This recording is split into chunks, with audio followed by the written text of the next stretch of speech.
Hey guys, Matty Miller, Pursuit Real Estate here. It is now June and we are past halfway through the year already, and figured I would run through our current market here on the First Coast and kind of break down what our market's looking like and what to expect for the rest of the year. All right, guys, so a lot of people are talking about the market, interest rates, things like that.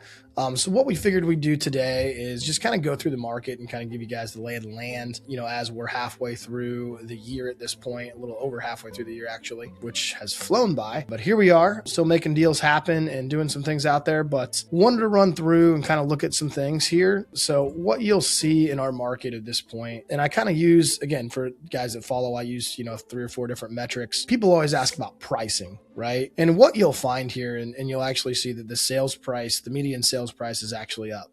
Keyword there, median. Median sales price is actually up. And that's very misleading because what's actually happening in a recessionary market and in a market where things are economically getting tight, I think for a lot of people, what we're seeing is that the higher priced homes are actually moving a little faster than the lower priced homes. In other words, people that are not as affected by the economy are still buying and selling real estate, to where the average person that is buying the $300,000 to $600,000 house, those are moving slower. So that is kind of what's happening. So this median sales price going up is a little bit misleading. Almost on every deal, we're finding very few deals that are getting, list price. It's just simply something that's not happening in our market. So again, this is pretty misleading because you'll have a lot of $1 million and up properties that are kind of offsetting this number. What we really want to look at is how quickly the market's moving. What we want to look at is closed sales. You'll kind of see this, and you're down 11.6% from last year's number. And you kind of see these go through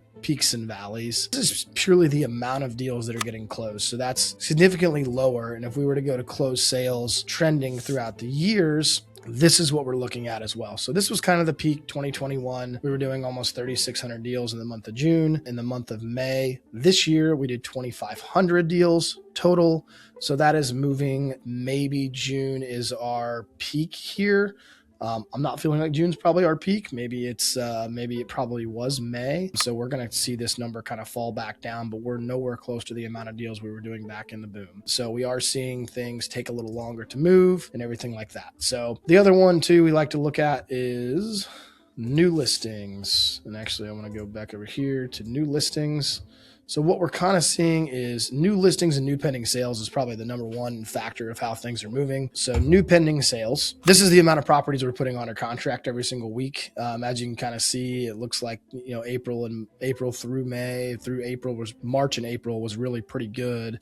And then we had a significant fall off heading through May and heading into the summer. And we've actually seen that kind of dwindle off even in this last week of June. So we are seeing the activity in the market slow down. Obviously, as you can see from compared to last year, we're almost down 33% as far as the amount of properties we're putting under contract. And what that's happening is we're going to switch over to new listings, and kind of how this all correlates is we're still putting 800, almost 2 weeks back to back. We've put about 1,723 homes on the market in the last 2 weeks. And then basically the ones that have gone off the market, simple math, it's roughly half of that. So basically half of all the homes that are coming on the market are getting offers and coming on. What that's doing is building our inventory again. And we're back to this conversation is at one point in time, Jacksonville, Florida, and our First Coast area, I remember seeing this number all the way down to about 2,000. Our inventory is growing, which means buyers are going to have more opportunity to negotiate, and that inventory is coming back up. We'll probably see this inventory back up close to this before the end of the year, into those 12,000 numbers. Just for kicks here, and I want to kind of look at historical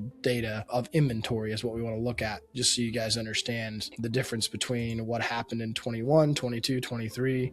If we looked at active inventory, this is going to give the numbers of properties on the market. So at one point in time, we were down to 3,600 listings in our market. Obviously, at this point in time, we're almost triple that. So back when people were having to offer over asking price and not be able to negotiate any type of concessions or repairs, obviously this number's gone back up quite a bit.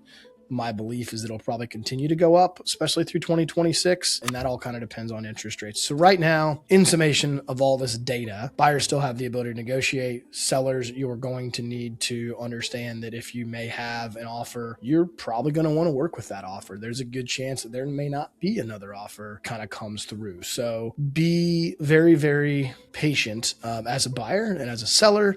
I think you have to kind of cross your fingers and hope that you get an offer that you want. And again, maybe there's a couple buyers in that particular market for your home. But at the same time, it's not like there's going to be 7 to 10 buyers that are banging down the door to get your house. Just with the amount of options that are available for buyers, it is a much different market. Still a buyer's market. We're going to continue to see those trends, I think, into the fall and the winter. I don't see anything on the horizon that says it's going to be any better for sellers anytime soon. And we're heading more towards the balanced market for sure, but definitely back in the buyer's hands. So anyway, that's kind of our numbers. If you guys have any questions, my name is Matty Miller with Pursuit Real Estate. We'll talk to you soon.